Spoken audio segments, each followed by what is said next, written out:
توصيل حساس للحركة، التيتان ايج هذا حساس. طريقة توصيله هلا هون عندي البانل الاكليبس 32. هون عندي انا الاكزيلري هي الكهرباء فولت موجب والسالب. باخذ انا خط للموجب 12 فولت والسالب جي ان دي، هدول بشكل متسلسل. بيجي لهون على الكوم بيروح على الاوت، والزون ناخده على البوت. طبعا هون انا عندي التوصيل بدون مقاومات، بدون تمبر. هون انا كمان باخد من الاوت على البوت، وباخد من الاوت على البوت اذا كان بدي اوصل 3. هو ينصح بشدة انه انا تواصلت مع الشركة الصانعة للجهاز، وهن كتير اكدوا لي على موضوع انه انا ما لازم اوصل اكثر من حساس واحد، وهن ما بيضمنوا لي حتى هذا كلامهم بشكل دقيق، يعني انه نحن ما فينا نضمن لك انه الجهاز راح يقوم بوظيفته، حساس الحركة بيقوم بوظيفته بشكل كامل في حال انت وصلت اكثر من واحد.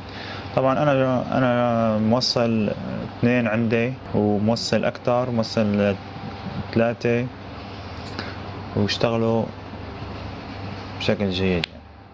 بس الافضل نحن اذا كان عندنا زوم فاضي نوصل كل حساس على زوم.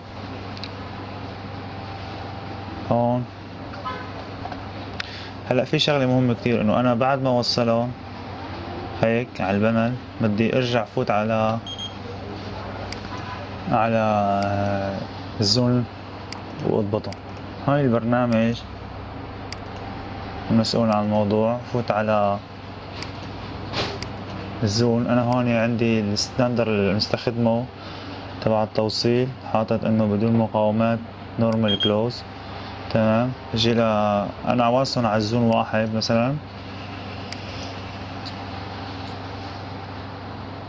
بحدد انه الزون 1 هي انتري اكزيت. تمام. طبعا هي لاي اريا تابعة للاريا 1. تمام.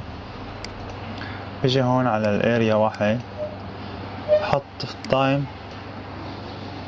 المدة لما بيجي صاحب المنشأة بفعل الانذار، بيكبس على تفعيل الانذار وبده يطلع. هاي المدة اللي بتحتاجها لحتى تروح الحركة بحددها من هون. حط مثلا اذا كان فورا في يتفعل الانذار بعد مثلا 15 ثانية 20 ثانية، بعد 90 ثانية مثلا.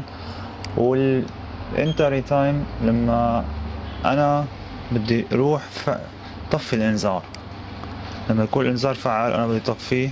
كمان هون بحدد المدة بالثواني، 50 ثانية 40 ثانية المدة اللي بحتاجها انا من لما بدخل على المنشأة تحسس لي الحركة هون لحتى اكون طفيت الانذار، مشان ما يعطيني تنبيه وتفعل الانذار. تحط 90 ثانية مثلا. هون المدة كم دقيقة بدك الانذار الجرس صفارة تنزل. هاي الأعداد الافتراضية أنا فيني أخليها مثل ما أنا، والأفضل إني أخليها مثل ما أنا.